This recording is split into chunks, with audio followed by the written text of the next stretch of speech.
Está no ar Gestão Pública em Debate, um programa do Curso Superior Tecnológico de Gestão Pública do Centro Universitário Internacional Uninter. Este programa ele complementa a formação dos nossos alunos de gestão pública na modalidade à distância. E ele também é transmitido pela CWB TV, TV Comunitária de Curitiba, canal 5 da NET 72 da TVA. E você também poderá assisti-lo através das parabólicas digitais, pelos canais da rede CBED EdSat, os canais da educação. E também no nosso canal do YouTube, que se chama Gestão Pública em Debate com Jorge Bernardi. Lá você encontrará mais de 400 programas produzidos nos últimos anos. Hoje nós vamos debater a polícia comunitária.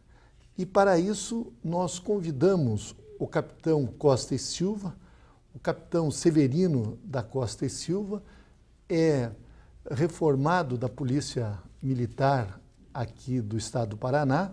Ele começou a sua carreira no ano de 1968 como soldado. Posteriormente, ele fez o curso de cabo e, finalmente, de oficial da Polícia Militar, vindo a encerrar as suas atividades como capitão. O capitão Costa e Silva, ele tem 3 filhos e ele também é cantor e compositor junto com a sua esposa, a Mary. Ele já tem 3 CDs gravados de música gospel. Eu quero agradecer muito, capitão, os seus CDs e o presente que o senhor me trouxe. Um dos CDs eu tenho aqui comigo, que é Um Novo Alvorecer, onde ele canta composições suas e da sua esposa, e onde eles fazem um dueto que se chama Duo Aleluia. Também ele me trouxe aqui esse DVD, Mary e Costa e Silva, Seleção de Louvores. O senhor é de família evangélica desde a infância, professor? Desde a infância, desde 6 anos de idade, foi quando a minha mãe se encontrou com o Evangelho. E foi uma bênção, porque o meu pai era um professor estadual, muito dedicado, um atleta, jogador de futebol, lutador de boxe, capoeira, mas tinha o vício do alcoolismo. E aquilo era uma complicação muito grande, muito valente, por qualquer coisa, eu brigava.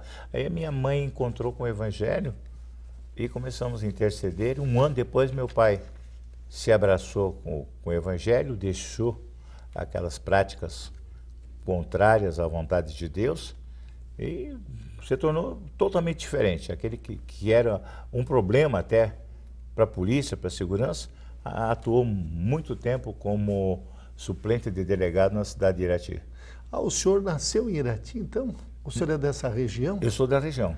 Mas eu nasci na realidade em Rebouças, mas fui criado em Irati. O seu pai foi jogador de futebol profissional, jogou aqui na época o Britânia. No antigo Britânia, era o Vavá do Britânia. E que hoje, nas fusões que houveram, ele faz parte do Paraná Clube. Paraná Clube, então a família hoje tem essa simpatia, né? Então, Ferroviário, Colorado e hoje o Paraná Clube. Então, nós estamos debatendo o tema segurança comunitária e por isso convidamos o capitão Costa e Silva, porque o senhor, quando entrou para a Polícia Militar, o senhor já era evangélico. Já. E o senhor encontrava algumas dificuldades, assim, pelo fato de professar uma igreja evangélica? A gente encontra, porque antigamente era bem mais combatido, né? Então nós tínhamos o problema da bebida, né? Sim. Bebida, não beber bebida alcoólica e tal. Voltando um pouquinho antes de eu entrar na polícia, eu fui funcionário do DR por 5 anos, né? E 2 fatos que eu lembro, se você me permite fazer menção aqui, é que o meu engenheiro-chefe era o Dr. Plínio Anchiute Pessoa, lá na cidade de Irati, do 15º Distrito. E ele era muito amigo do Dr. Paulo Pimentel. que era o governador, que foi E não, depois antes era o secretário de Agricultura. Ah, de Agricultura. E na época que o Dr. Paulo ia lá no distrito, eles impeliu o Dr. Paulo a me levar o uísque para que eu bebesse. E eu me negava porque eu não podia. De repente, o Dr. Paulo era o governador do estado. Depois, vai o governador levar. Eu agradeci. Aí o Dr. Plínio, eu lembro da palavra dele, assim, Paulo, deixe o mestre, eu fazia o curso de professor na época, deixe o mestre de lado, que senão o pai dele deserda. O meu pai terreno não tinha nada para me deserdar, mas o pai espiritual poderia me deserdar mesmo, né? O senhor trabalhou muito como policial ali na região dos Campos Gerais, de Guarapuava.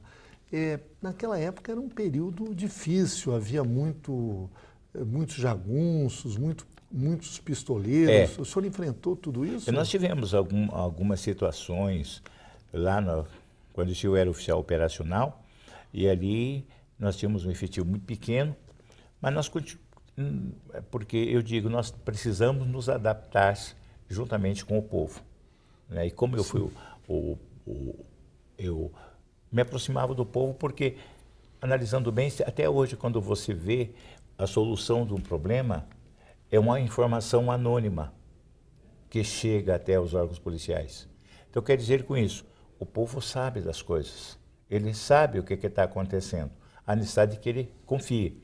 E essas informações que vinham até nós, e como nosso efetivo é pequeno, uma das coisas que eu quero ressaltar aqui, que eu recorria ao Coronel Bittencourt, que era então comandante do GAC em Guarapuava, expliquei a minha situação para ele, as discriminações pelas quais a gente passava, a nossa maneira de agir que a gente cria, e eu recebi um apoio total e integral. Inclusive, as minhas ações que eu fazia, existia o Tenente Pedroni, que era o SC2 do GAC na época, me acompanhando para ver que muitas vezes eu tomava uma iniciativa que não era a determinada, mas era a mais humana em favor do povo, que é o que nós precisamos hoje, ver o favorecimento do povo, né? Que nem eu comento, assim, algumas coisas faz, só que sem usufruir vantagens financeiras, porque a minha origem é humilde, é pobre, meu pai me ensinou dessa forma, e nós não admitimos, porque hoje, Jorge, o pessoal não tem temor de Deus, e muitas vezes eles contam uma mentira, uma injúria, uma calúnia, como se fosse verdade, e atinge as pessoas, não é isso? E para me preservar desse lado, o Coronel Bittencourt me colocava, o Tenente Pedroni do meu lado, sargentos, soldados do Exército que me apoiavam, né? Até recentemente encontrei com um aqui em Curitiba, um soldado que trabalhou comigo nessa época de Guarapuava. Hoje ele é segurança no Banco Santander, ali da Avenida das Torres. O senhor chegou a entrar em confronto com marginais? Era um período assim difícil esse, né? Difícil. Eu posso até atribuir que se eu não cheguei a entrar em confronto direto, foi pela provisão de Deus. Porque eu posso relatar aqui que logo nos primeiros dias, na época do governador Jaime Canet, foi ordenado um desarmamento no bairro da Rondinha, no município do Pinhão. E enquanto nós estávamos nos deslocando para aquele local, onde existia lá um grupo de pistoleiros que estavam destruindo casas e tal, enquanto Deus me direcionou, eu não sabia nada, cheguei de noite, não conhecia lugar nenhum, e o Capitão Brasil, que era o meu comandante na época, ele dividiu as tropas para que todos, 4 tenentes, né, com tropas iguais, para chegar no mesmo objetivo na mesma hora. Isso no papel é muito fácil. Mas Deus me direcionou, eu encontrei uma pessoa lá da região que conhecia, que me levou pelo local mais difícil que tinha para chegar no local. E quando nós chegamos lá, a pessoa que era o líder lá, eu encontrei ele de pijama. Ele tinha deixado lá na frente uma pessoa com um rádio para avisar a chegada da polícia e tal, e o Capitão Brasil me passou o rádio falando com a Silvia, se você quiser voltar, pode voltar, porque os outros, nenhum achou o caminho. Não haviam chegado. Não achou o caminho. Não, mas eu vim para aí, eu vou até lá. Sim. Cheguei lá, né? Aí peguei o cidadão, que até ele tinha sido político, era bacharel em Direito e tal. E daquela casa nós retiramos, naquele momento, 5 Winchester 44 e 5 revólver 38. Mas foi tão fácil, tal, ele estava de pijama, surpresa, chegando para o local mais difícil, mas a ordem era para fazer a detenção dele e levar. Então estava fácil, mas eu pensei, muito fácil é pegar e fazer. Não, já que Deus colocou na minha mão, me dá uma oportunidade. E aí o cidadão me convidou para tomar café com ele e reivindicou o menos uma arma para ele ficar com ela. Aí eu falei, olha, aqui na Rondinha está o Capitão Brasil, está o Major Bom Peixe. Então que tal o senhor ir comigo até lá? Que tal o senhor ir comigo? Espera me vestir? Espero. Se não me falha a memória, porque era Simval Martins o nome do cidadão, até era meio ligado à política, parece-me que na época. E ele, tá bom. Aí eu falei, doutor Simval, o senhor vai me dar um privilégio que eu não tive, dirigir um carro novo. O senhor me dá a chave que eu vou dirigindo a sua picape. E para que o senhor não se sinta mal no nosso meio, eu vou levar algum dos seus empregados. Sobe você. Coloquei na picape, tocamos. Quando encontramos o outro cidadão que estava com mais uma Winchester, mais um revólver, o doutor disse para ele ficar calmo, que eu mando pegar a arma dele lá. Levei até a Rondinha, apresentei para o Major Bom Peixe, para o Capitão Brasil.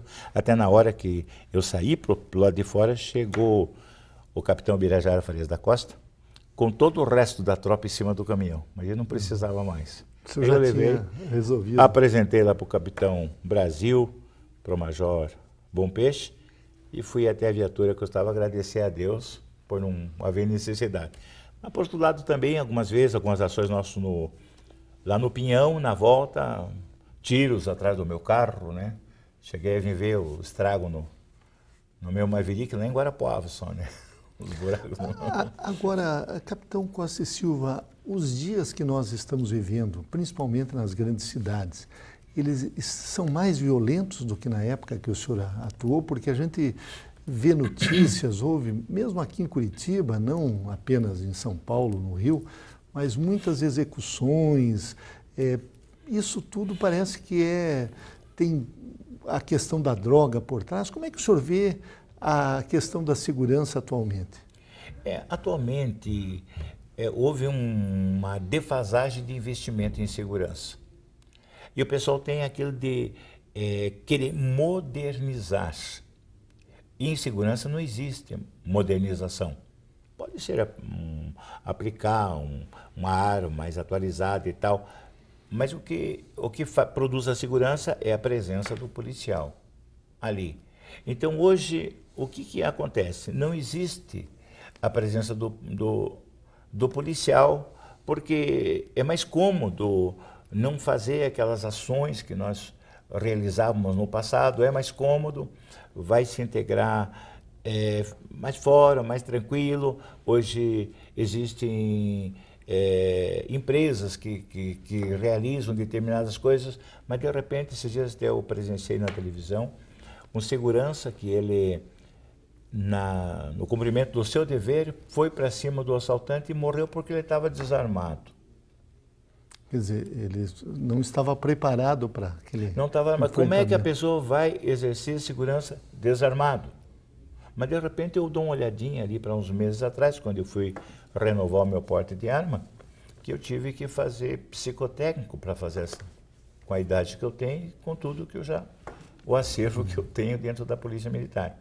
Então, hoje está muito difícil por isso. Tudo que se faz é para diminuir a segurança e expor o povo na mão de pessoas que não têm estabilidade emocional para estar com a arma, como são os chamados de menores. Eles não têm estabilidade emocional. Por isso que não se dá carteira de habilitação para não usar um veículo automotor. Mas assim mesmo as pessoas estão com aquela arma, com aquele negócio de herói, não são punidos, né? Quem sabe se até por o distanciamento cristão, né? Não tem aquele respeito pela família, pela vida. Então hoje está muito complicado, eu creio por isso.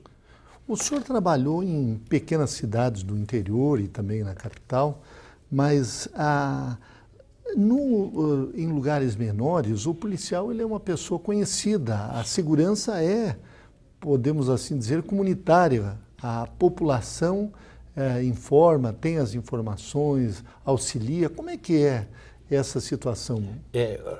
Dentro desse tema, eu fui a primeira pessoa a falar em segurança comunitária aqui no Brasil, em 1988. Eu falava sobre isso. O que é segurança comunitária? Hoje seria a modernização do antigo inspetor de quarteirão. Seria o certo de fazer um mapeamento e alguém daquele meio, daquela região, aquela pessoa de bem, seria o supervisor comunitário de segurança daquela região. Ele não iria agir contra porque não teria condições. Ele ia receber as informações da sua região e passar as informações das necessidades de segurança da área. Aí vem o outro detalhe, que hoje, por exemplo, eu digo assim, eu até nos meus comentários que eu faço, digo, deveria existir uma central de recebimento de informações, que essa central pudesse ter alguém da Polícia Civil, alguém da Polícia Militar, da Promotoria Pública, um líder comunitário, por que não? Porque ele sabe tudo, e alguém da imprensa. Nessa central chegariam as informações e a polícia agiria dessa forma. Nessa integração, poderia ser colocado as firmas de segurança que desempenham a segurança em bancos, em mercados e tal, que eles tivessem uma senha em ativar a polícia militar, assim, né, para ter aquela cobertura mais rápida. O senhor defende, podemos assim dizer, então, uma integração de todos os órgãos de segurança, sejam eles públicos ou privados. Exatamente. Porque a segurança, pelo que eu estou deduzindo da sua visão, a segurança é algo que é uma tarefa de todos. De todos. Hoje não é Polícia Civil, Polícia Militar, Guarda Municipal. Hoje nós todos precisamos estar integrados nessa segurança, porque está causando o pânico, o desespero das pessoas, né? E aquelas famílias preocupadas porque o filho está estudando, né? Está trabalhando, né? De repente aparece, hoje é comum em farmácia, posto de combustível, né? Chega uma pessoa, atira, mata e tal. Inclusive alguns colegas, eu não concordo muito com isso, porque nós não podemos dar uma força maior e dizer não reaja. E pessoas não reagem e são mortas da mesma forma. Isso é algo que precisa ser estudado com carinho e precisa uma modificação nisso. Agora, capitão Costa e Silva, o senhor viveu um período em que aqui no Paraná se implantaram módulos policiais, ou seja, bases da polícia nos bairros. E até hoje a população, principalmente de Curitiba, das grandes cidades, ela continua reivindicando, mas já faz muitos anos que foram desativados esses módulos. O módulo, ele dava mais segurança para aquela comunidade? O que o senhor tem a dizer sobre isso? Eu fiz até a reciclagem do 13º Batalhão, na época da implantação dos módulos, eu coordenei essa reciclagem. Então, assim, teoricamente era válido, porque se dizia que o policial ele seria menos militar e mais policial. Só que na prática não foi isso. Inclusive eu hoje tenho como solução a volta da rádio patrulha. Porque era um carro, não há necessidade que seja carrões, mas era carro com uma dupla, né, que eles tinham o que nós chamávamos na época de ponto base, mapeava aquela região e ali estava aquela viatura por tanto tempo. Quando ela ia para outro local, ela estava fazendo o policiamento em deslocamento. Dali um pouco, outra viatura vinha para aquele local. Então existia um policiamento. E na consciência do soldado, eles tinham entre si o detalhe de ser o primeiro a chegar na ocorrência. E aquele, dentro do meu comando, eu às vezes premiava ele com um final de semana para ele ficar com a família, porque ele se destacou nesta área. Então os módulos não é problema, não é solução, porque primeiro eu, por exemplo, comandei o primeiro módulo na Vila Nossa Senhora da Luz dos Pinhais. Aqui em Curitiba. Aqui em Curitiba. O primeiro módulo fui eu que comandei. Eu tinha na época 33 soldados lá, 33 praças, sargentos e soldados. Nesses dias inauguraram a tal de UP, tinha 30. Agora. A unidade pacificadora aqui no Paraná. Agora, o senhor analisando daqui, vendo de fora, essas unidades pacificadoras que durante um certo período até tiveram muito sucesso no Rio de Janeiro e agora parece que está voltando àquela situação antiga. O que o senhor atribui? A falta mesmo de efetivo das polícias? Eu creio que, assim, na minha visão, a proximidade dos policiais no foco da marginalidade dá aquela oportunidade de alguém vir aproximar-se do policial, e aí o policial é mais fácil ele ficar envolvido no interesse daqueles que são contrários à segurança. Então, por isso que eu defendo a Rádio Patrulha, que é uma viatura simples, não precisa ser carrão, com 2 policiais, supervisionado pelos sargentos, até se você me permite. Claro. Eu quero mandar um abraço aí, que no dia 14 de outubro, a Sociedade Beneficente do Subtenente Sargento da Polícia Militar do Paraná completaram 100 anos. E o senhor parece que é o associado mais antigo? É o que estava lá na oportunidade, 45 que eu, até você falou cabo, não fui, eu fui sargento. Ah, o senhor foi sargento. Eu fui sargento. Então eu sou associado desde 1970, 45 anos que eu sou associado. E conto com aquele carinho que eu digo, que ali é uma irmandade, Jorge. É uma irmandade, que todo aquele pessoal ali, vibrante. Então nós estamos mandando os parabéns lá para o presidente Vasco, para toda a diretoria da Sociedade Beneficente dos Sargentos da Polícia Militar do Paraná, que é a entidade mais antiga do Brasil. Aliás, capitão Costa e Silva, gostaria que o senhor nos falasse da atribuição, por exemplo, de um sargento. O que o sargento... Porque nós todos que não somos militares, a gente vê toda essa hierarquia, o soldado, o cabo, sargento, subtenente, tem vários níveis de sargento, capitão... Mas o sargento, ele é estratégico na polícia. Exatamente. O sargento, ele sabe tudo. Eu até opinei aí, há alguns anos atrás, para um comandante que era meu contemporâneo de escola, que você quer comandar de fato a Polícia Militar, aproxime do sargento. O sargento, ele sabe todas as coisas, tanto quanto do subordinado, como ligado ao superior. Porque eu mesmo... É uma das vitórias que eu tive na minha vida, sucesso na minha vida como oficial, por ter sido sargento. Porque eles me ajudavam, me orientavam e me ensinavam. Olha, tenente, não é assim. Então, sabe como é? Então, hoje, o sargento é uma pessoa fantástica. Talvez não haja aquele reconhecimento, mas quem nos vê vai concordar comigo. Que o sargento, ele sabe tudo, tanto... De baixo ele coordena, é porque ele tem a escala de todos, ele sabe quem está trabalhando, quem está de folga, né? E sabe o que ele passar para os seus superiores. Então o sargento, eu posso dizer que seria assim a mola mestra de uma organização militar. O senhor falou da volta das radiopatrulhas.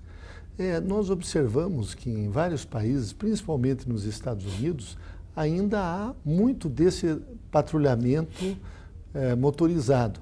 Aqui no Brasil, embora hajam algumas radiopatrulhas, mas me parece que, principalmente no Paraná, há uma deficiência.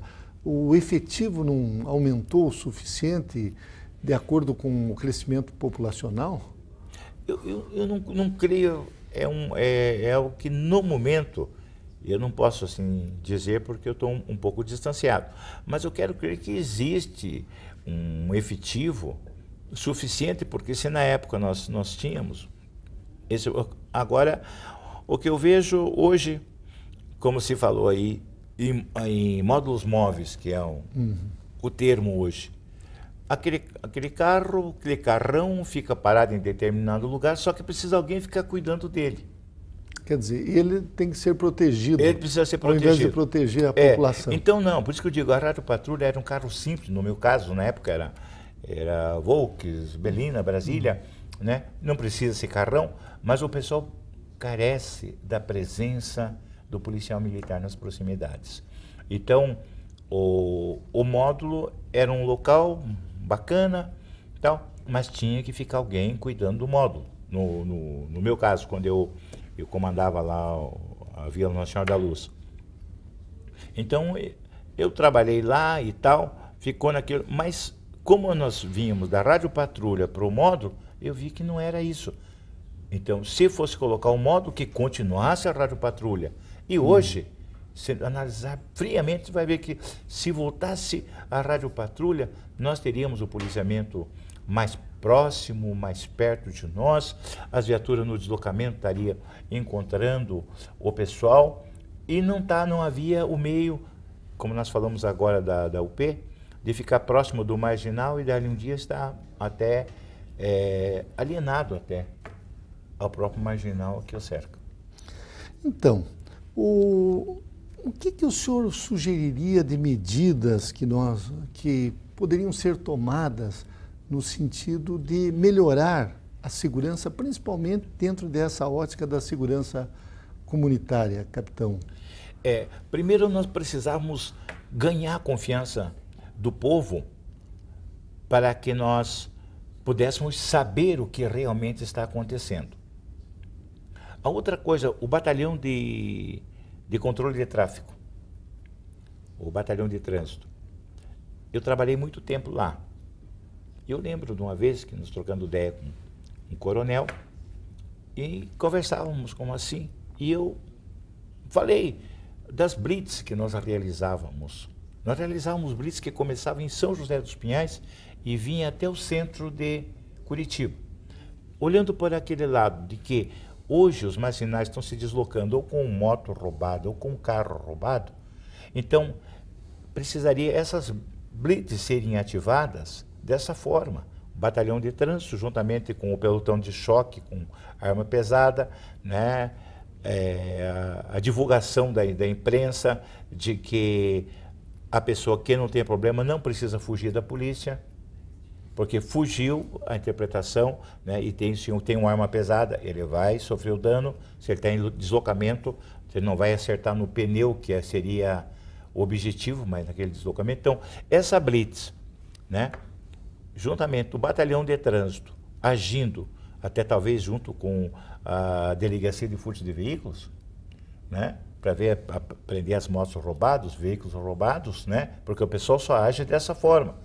Automaticamente, eu creio que ia dar uma diminuída sistemática na ação desses marginais que estão matando as nossas famílias. Então, nós entrevistamos neste bloco de gestão pública em debate o capitão Costa e Silva. O nosso tema foi segurança comunitária. Capitão, eu quero agradecer muito a sua presença neste programa e não tenho dúvidas de que o senhor contribuiu na formação dos nossos alunos.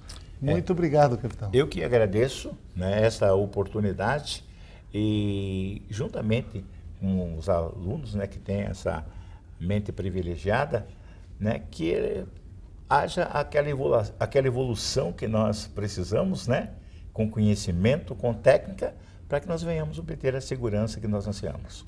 Obrigado. Se você quer fazer sucesso na sua carreira profissional, entre em cena e dê um show. Estude no Uninter, um dos maiores grupos de educação do Brasil. Com unidades presentes em todo o Brasil, o Uninter oferece cursos de graduação e pós-graduação à distância com valores que cabem no seu bolso. E uma equipe de professores, mestres e doutores com ensino de qualidade comprovada. Brilhe na sua carreira profissional. O Uninter é referência em educação. Acesse uninter.com e inscreva-se.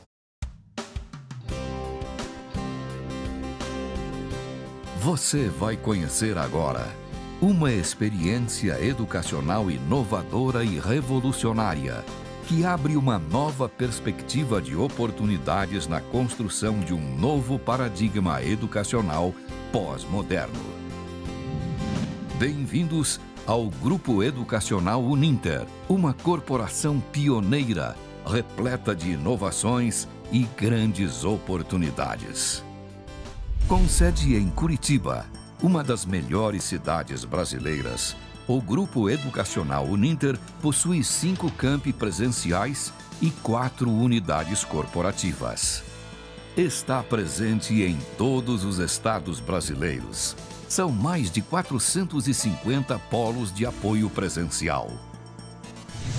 O Grupo Educacional Uninter já nasceu com vocação empreendedora e continua crescendo. A empresa atua no mercado há mais de 15 anos e se atualiza constantemente, o que permite dar respostas rápidas às demandas do mercado. Um grupo jovem e arrojado e tem realizado investimentos tecnológicos consideráveis, além de se dedicar sem limites na oferta de soluções inovadoras em educação para o Brasil e o mundo. Proporciona excelência em atendimento aos mais de 150 mil estudantes matriculados, muito além dos padrões educacionais de qualidade propostos. Assim, gradualmente, o Grupo Educacional Uninter transformou-se em uma marca de qualidade na prestação de serviços educacionais. Grupo Educacional Uninter. Soluções inovadoras em educação. Se você quer brilhar na sua carreira profissional, estude no Uninter, um dos maiores grupos de educação do Brasil. Com unidades localizadas bem no centro de Curitiba, o Uninter oferece cursos de graduação presenciais e semipresenciais com valores que cabem no seu bolso, uma equipe de professores mestres e doutores e um ensino de qualidade comprovado. O Uninter é referência em educação. Acesse uninter.com e inscreva-se. Retornamos com Gestão Pública em Debate, um programa do Curso Superior Tecnológico de Gestão Pública do Centro Universitário Internacional, Uninter. Este programa ele complementa a formação dos nossos alunos de gestão pública na modalidade à distância. E ele também é transmitido pela CWB TV, TV Comunitária de Curitiba, canal 5 da NET, 72 da TVA. E ele pode ser acessado por todas as pessoas que possuem parabólica digital através dos canais da rede EdSat, CBED, os canais da educação. E você também poderá assisti-lo no nosso canal do YouTube, em Gestão Pública em Debate com Jorge Bernardi. Lá você encontrará mais de 400 programas que foram produzidos nos últimos anos. Agora nós vamos debater o tema a pesquisa histórica militar. E para isso nós convidamos o professor Alexandre Gardolinski, ele que é natural aqui de Curitiba, ele é um pesquisador histórico militar, ele tem o curso incompleto de gestão da qualidade. Nessa condição de pesquisador, ele já visitou 10 países e 9 estados. Ele é especialista na Segunda Guerra Mundial e, como palestrante, ele faz esta palestra aqui, O Outro Lado da Guerra. Alexandre Gardolinski também, ele tem participado de eventos cívicos, militares, ele destaca as invenções técnicas, as curiosidades, os procedimentos, enfim. Recentemente, ele percorreu mais de 2.000 quilômetros na Itália, refazendo a campanha dos pracinhas brasileiras da FEB, que lá estiveram de 1944 a 45. Eu gostaria, Gardolinski, que antes de nós nos aprofundarmos no tema, como é que foi essa tua experiência de percorrer os caminhos onde há 70 anos a FEB, os nossos heróis, estiveram enfrentando uma das mais terríveis guerras da humanidade, que foi a Segunda Guerra Mundial, um exército poderosíssimo, que foi o exército alemão. Como é que foi a tua experiência? Como é que vocês fizeram essa viagem e o que vocês trouxeram dessas pesquisas? Primeiramente, muito obrigado pela oportunidade de estar aqui com vocês. Parabenizar você, Jorge, que é um entusiasta da Segunda Guerra, entusiasta da história e principalmente da preservação da nossa história tão esquecida hoje em dia. E parabenizar o Grupo Uninter por esse espaço democrático de abrir para os pesquisadores que eles possam estar expondo suas ideias e suas pesquisas. Ter participado, Dr. Jorge, dos 70 anos do final da Segunda Guerra, chamada Coluna da Vitória, na Itália, refazendo todo o caminho que os brasileiros fizeram, desde Staffoli, desde Vilareggio, passando por Pistoia, por Pisa, cruzando os Apeninos, Monte Castelo, indo a Montésia, as grandes batalhas, foi uma experiência única. Vocês foram um grupo de pesquisadores? Como é que foi? Fomos um grupo, a ideia inicial era estar levando 30 viaturas Jeep da Segunda Guerra, entre 1941 e 45 eram produzidas essas viaturas. Eu sou presidente do Expedicionários Viaturas Militares Antigas, aqui no Paraná, na qual preservamos a história da motomecanização das guerras, em específico da Segunda Guerra. E acabou não dando certo o patrocínio que nós tínhamos para lá e alugamos 6 viaturas, mais um Jeep, 6 Dodge Comando de Transporte de Tropas de colecionadores italianos e que fizemos esses caminhos até o final dia 25 de abril na rendição alemã. Esse período durou quantos dias? Ficamos quase 15 dias na Itália e na Coluna da Vitória, e depois no final juntamos-nos à Colonna della Libertà, que é um evento mundial, na qual esse ano 195 viaturas militares vindas da Bélgica, da Alemanha, da Áustria, da França, dos Estados Unidos e principalmente as italianas, eles sempre libertam uma cidade. E esse ano Parma foi libertada. Ano passado foi Verona, ano retrasado foi Firenze, esse ano foi Parma. É uma libertação simbólica? Uma libertação simbólica, na qual essas viaturas, que vai desde jipes, caminhões de transporte de tropas, half tracks, que são veículos com esteiras e pneus, ou Scout Car, ou até blindados, como Shermans e Hellcats, entrando numa cidade com centenas e centenas de pessoas uniformizadas, com o padrão da Segunda Guerra, dos exércitos aliados e dos exércitos inimigos. Porque do outro lado também tinham combatentes. E como é que a população... é proibida a parte política, que no caso do fascismo, do nazismo, né, isso é proibido veementemente porque não se pode saudar esse tipo de movimento. Agora, a preservação da história, dos exércitos, das fardas, dos uniformes, das viaturas, isso é muito presente. E em relação à população, por mais de 14 cidades, nós fomos recebidos como heróis. Aprendi na Itália o verdadeiro sentimento da palavra gratidão. E vocês encontravam pessoas que viveram aquele momento? Sim, ainda, apesar de já terem passado 70 anos do final da guerra? Em muitos momentos, inclusive teve uma senhora que do alto da janela, que depois eu quero ver se eu resgato essa foto para poder mostrar para vocês, e até vai passar algumas imagens aqui enquanto a gente está falando, da coluna entrando em algumas cidades, uma senhora que gritava da janela, il libertatore, il soldati libertatori, grazie. E ela me contou depois que ela passou uma semana comendo chocolate, porque era só o que ela tinha. E que se não fosse isso, ela e a família dela tinham morrido de fome. Mas o chocolate era doado pela FEB? Principalmente pela FEB, assim como a ração de combate, o brasileiro, ele pegava e dividia a sua ração de combate, sua ração operacional. Então ele doava com a população civil, com os esfolates, os famintos esfolates, esfomeados, a Itália devastada pela Segunda Guerra, já no final da guerra, em 44, o Brasil entrou em combate, termina em 45, no 25 de abril, que é feriado nacional na Itália, com a libertação do povo italiano do jugo nazi-fascista. Agora, professor Gardolinski, nesse período houve uma evolução tecnológica muito grande da humanidade.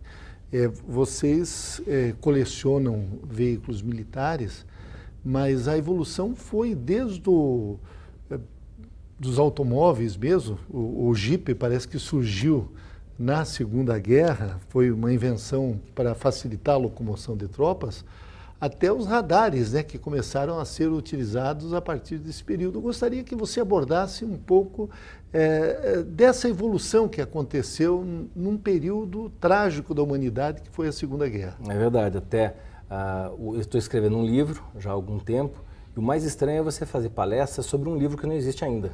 Geralmente você escreve o livro, o Dr. Jorge, que já tive a oportunidade de ver vários livros escritos dele, já lê, ele é um escritor brilhante. A gente humildemente está tentando escrever alguma coisa, E você fazer palestra, geralmente você escreve o livro e vai vender o seu livro, né?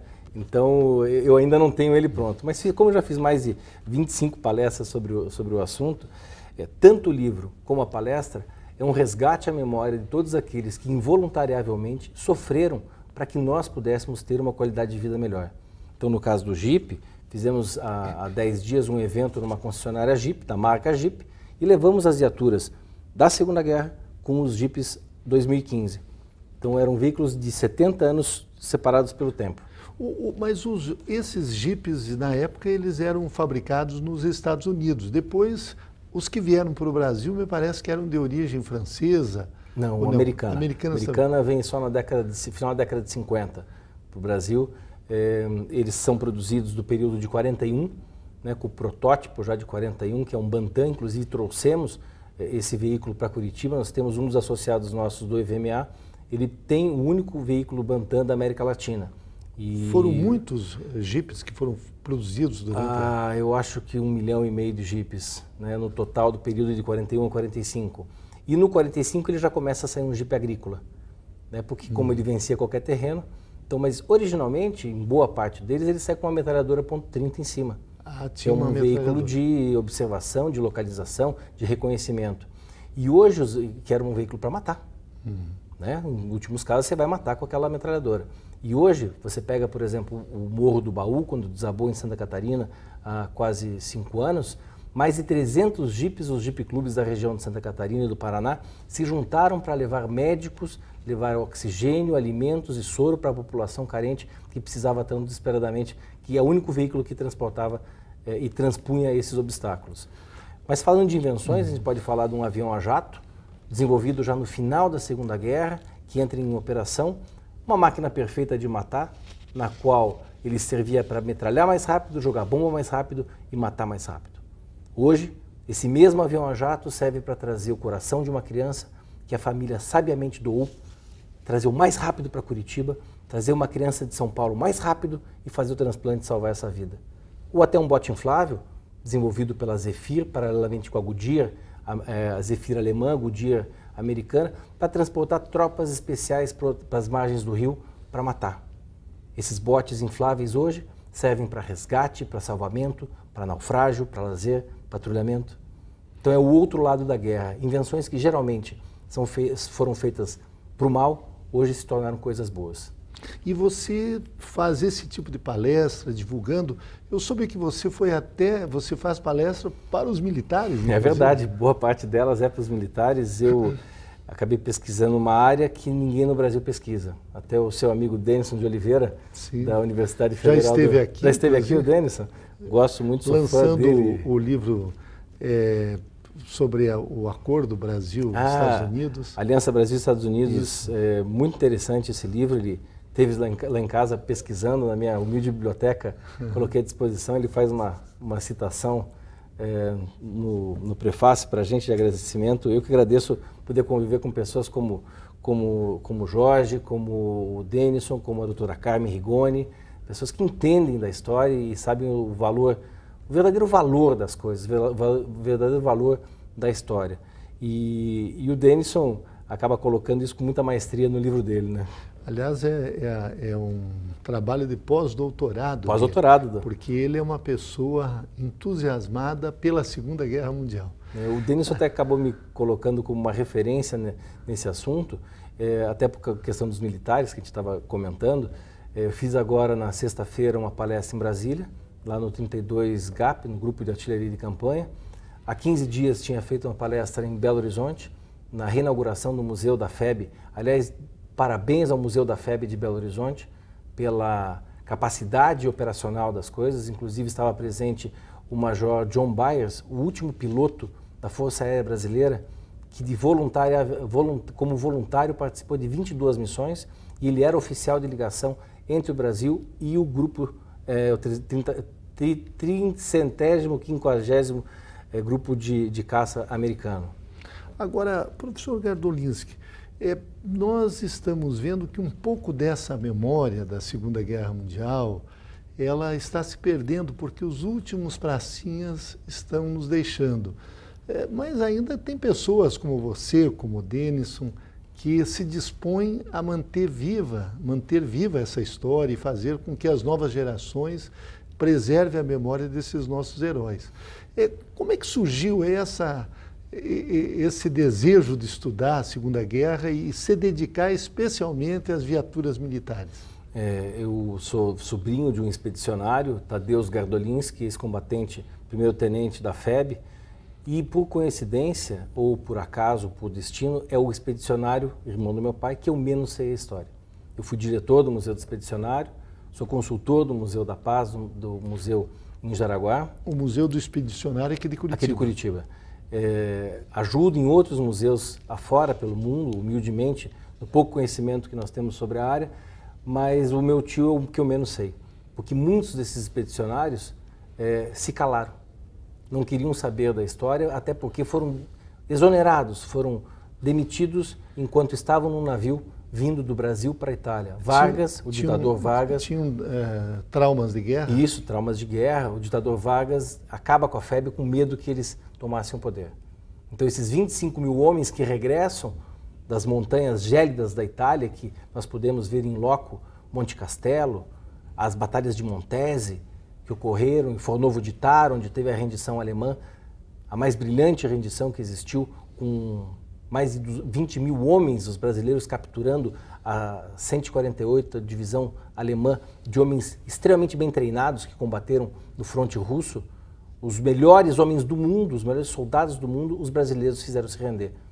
Devido a muito... E foram muitos soldados alemães que se renderam? 23 mil homens. 23 mil? No total, o Brasil tinha 25 mil homens no efetivo. Em todo o efetivo? Isso.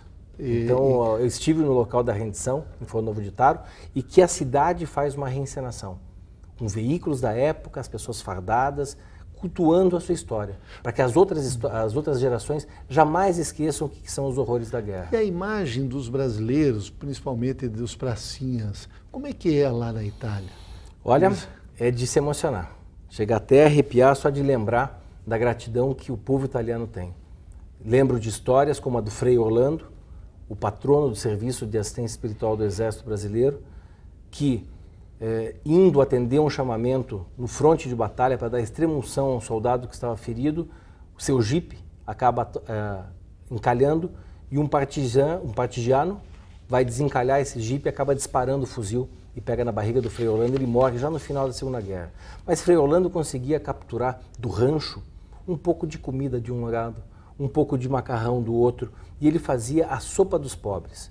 Depois de muita pesquisa, consegui recriar a sopa dos pobres e fizemos um evento no Museu da Paz em Jaraguá do Sul, com mais de 150 pessoas, para valorizar aquele prato humilde que ele fazia, com muito carinho e que ele é lembrado até hoje na Itália.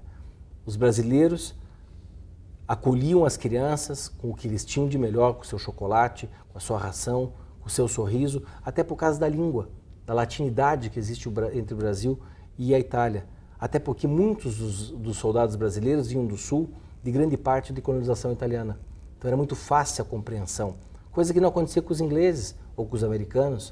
O Brasil é o único país na Itália a ter dezenas e dezenas de monumentos. Então muito nos honrou estar lá, e em várias vezes choramos, e choramos copiosamente, inclusive o general Vilas Boas, o comandante do Exército Brasileiro, na cerimônia de Montese, no dia 25, com as crianças italianas, dezenas e dezenas de crianças italianas cantando a canção do expedicionário em prol daqueles expedicionários que estavam lá na Itália presentes, e alguns deles retornando 70 anos depois do conflito. Agora, as viaturas, todo o equipamento que os brasileiros usavam, basicamente era de origem americana. Tudo americano. E vocês colecionam esses veículos? Esses veículos, essas viaturas foram compradas, por exemplo, a minha foi leiloada em 1960. Depois passou por um... Aqui no Brasil? Aqui no Brasil, porque isso veio da Itália, no pós-guerra. O Brasil pagou por essas viaturas, pagou por esses caminhões, essas Dodge, essas ambulâncias, e veio nesse contrato de Land and Leasing, que o Denison descreve tão bem nesse livro dele, Aliança Brasil-Estados Unidos, que eu recomendo, e depois é utilizado pelo EB nos quartéis, nas organizações militares, e após isso são leiloados. Vai passando o tempo. Então esse meu foi comprado em 60, passou por um colecionador por 20 anos, mais 30 anos com outro, ele tem 73 anos de idade. E recentemente essa viatura, esse Jeep, esteve em Brasília, o Exército transportou 25 Jeeps do Brasil inteiro para Cristalina, fizemos a coluna da Vitória de Cristalina a Brasília, são 200 quilômetros, escoltados pelo Batalhão de Guarda Presidencial e mais dezenas de viaturas do Exército que acompanhavam essa coluna da Vitória. Entramos no eixo monumental em Brasília, passamos pela esplanada dos ministérios, Palácio Planalto, subimos e paramos na frente do QG, do quartel-general, com expedicionários dentro das viaturas, porque eles não quiseram ir nos ônibus. Eles com 93, 94, 95, 97 anos, queriam andar de Jeep junto com a gente. E no dia 7 de setembro, posicionamos as viaturas, acordamos às 3 da manhã, fizemos o apronto às 4 da manhã, posicionamos as viaturas às 6 da manhã atrás do Congresso Nacional e às 9 horas da manhã estávamos no eixo monumental leste para o desfile de 7 de setembro com os expedicionários, na qual mais de 80 mil pessoas bateram palmas de pé para esses nossos heróis que estavam presentes. Dos 25 mil expedicionários da FEB que estiveram na Itália, quantos ainda continuam vivos? Você tem ideia? Não temos ideia e acho que ninguém tem esse levantamento, infelizmente. Mas são muito poucos. É um erro que o Brasil comete com esses heróis que deram a sua cara à tapa, que deram a sua barriga para estilhaços de granada e suas pernas para balas de todos os calibres e todos os tipos. E nós não sabemos nem quantos desses heróis estão presentes entre a gente. Então é um erro da sociedade civil e de outras organizações não saber quem é quem e quem está onde. Agora aqui no Paraná nós temos um herói que é o Tenente Max Wolff. Você conhece um pouco da história dele? Max Wolff é de Rio Negro, muda-se para São Mateus do Sul com 7 anos de idade, alista-se depois no Rio de Janeiro, ele só passa pelo 20, no qual o 20 BIB aqui em Curitiba chama-se Tenente Max Wolff Filho, filho de pais austríacos alemães, na época Império Austro-Húngaro, e vai se alistar e serve, mesmo tendo sido baleado e convalescendo de outras doenças, amigo de Zenobe da Costa, serve e consegue embarcar para a Itália. Ele foi considerado o rei das patrulhas, porque aonde tinha que patrulhar e saber onde estavam os alemães, ele era o primeiro voluntário. E numa delas ele tombou na Itália, até sugiro que coloque a foto que vai passar agora, sim. Tem o exato momento onde ele faleceu e também o monumento que foi reinaugurado agora para ele na Itália, Max Wolff Filho, filho de estrangeiros alemães que foram defender o Brasil dos alemães lá. Assim como tivemos também soldados brasileiros que foram lutar ao lado de Hitler. Então são os chamados soldados brasileiros de Hitler e soldados alemães de Vargas. Aliás, o próprio professor Denison, ele... Livros de autoria dele. Tem um livro Os dois sobre livros esse dele. tema, né? É verdade. O que você poderia nos apontar de curiosidades que você pesquisou durante esse período em que você estuda a Segunda Guerra, as viaturas militares? O que você gostaria de salientar? Eu acho que um pouco de tudo está presente no nosso cotidiano sem sabermos que a invenção é desse período. Se a dona de casa que está assistindo esse programa agora, ou o estudante que está, dona de casa de repente está na cozinha, ou o estudante que está no seu quarto mexendo no computador, tem várias invenções desse período. A garrafa térmica é uma delas, que foi desenvolvido para que os pilotos pudessem beber um café quente, porque era muito frio dentro das cabines dos aviões, não era pressurizado. Então ela tem uma alça, porque ela era encaixada. Então você desencaixava ela da fuselagem do avião. Por isso que ela só tem uma alça. O próprio forno de micro-ondas, que ele é desenvolvido, surgiu na Segunda Guerra, com um assistente do Watson, que estava desenvolvendo o radar Segunda Guerra Mundial, que baliza todos os nossos voos, né? Todos os radares são desse período. E o assistente dele estava muito frio nos porões na Inglaterra, e ele sobe e vai comer um chocolate. Chega na neve, põe a mão no bolso, está derretido. Ele descobriu que as micro-ondas esquentavam. O primeiro forno de micro-ondas sai em 1946, pesando 370 quilos. É o sonho da dona de casa, né? Ter um forno desse dentro de casa. Na década de 70 ele já passa para os seus 90 quilos, chegando ao final da década de 70 com 5, 6 quilos, que é como é hoje. Então nós temos várias coisas, como o próprio computador, desenvolvido, o primeiro computador, o ENIAC, com 120 mil válvulas para fazer operações Era uma sala com 40 metros quadrados, um computador, 40 metros quadrados, para fazer cálculos militares. E hoje um celular faz cálculos 2 vezes mais rápido do que esse computador.